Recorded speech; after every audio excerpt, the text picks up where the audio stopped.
Bagaimana caranya keberuntungan itu supaya kita bisa undang untuk datang dalam kehidupannya kita?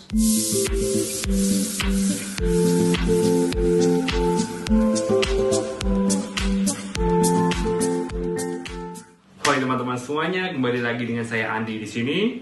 Ya, jadi hari ini saya baru menyadari kalau sebaiknya saya tidak bikin konten itu sambil jalan-jalan setiap hari. Ada yang tahu kalian kenapa? Karena kalau saya bikin kontennya sambil jalan-jalan, saya tidak bisa nunjukin ke kalian kopi produksi saya ini, ya toh.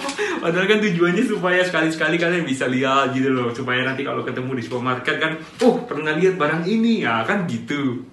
Oke, kita langsung masuk ke pembahasan hari ini. Jadi kemarin kan saya nguploadnya tentang males dan rajin ya kan. Apakah orang rajin pasti sukses dan orang males pasti gagal. Lalu setelah saya ngupload itu kemarin, ada teman saya Richard yang dia komentar. Dia bilang kalau orang males kalah sama orang rajin. Kalau orang rajin kalahnya sama orang yang hoki. Kalau orang hoki itu berarti yang beruntung.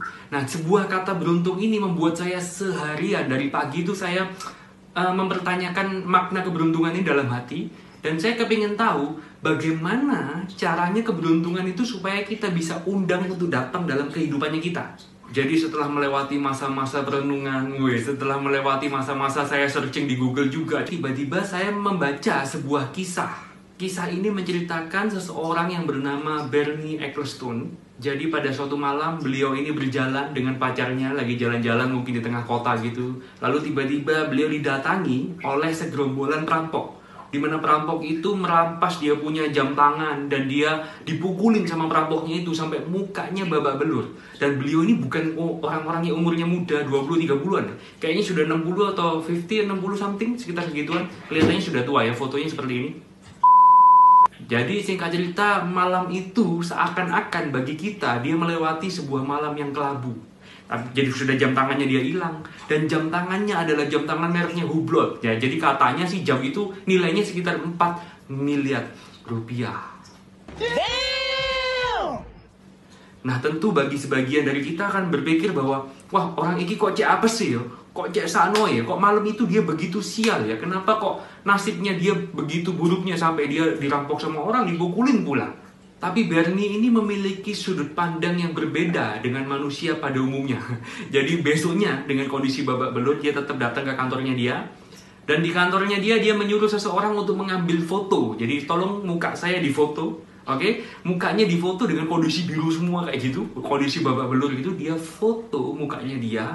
Dan dia mengirimkan foto tersebut kepada CEO-nya Hublot yaitu Jane Cloud. Dan di foto itu dia memberikan judul See What People Will Do for a Hublot.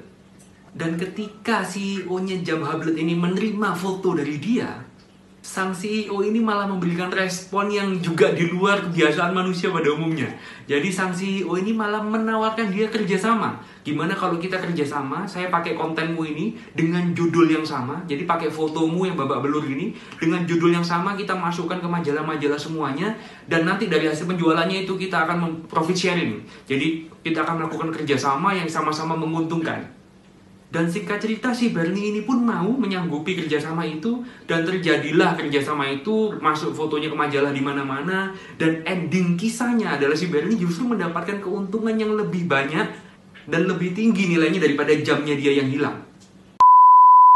Jadi kira-kira apa yang kita bisa pelajari dari kisah tersebut? Saya mempelajari sesuatu yang sangat-sangat penting, yaitu sudut pandang yang positif akan mendatangkan keberuntungan. Jadi semua kondisi yang terjadi dalam kehidupannya kita, sebenarnya kita memiliki pilihan untuk memandangnya dari sisi yang positif atau memandang masalah tersebut dari sudut pandang yang negatif. Dan tidak akan pernah ada hasil positif yang difondasikan oleh pikiran yang negatif.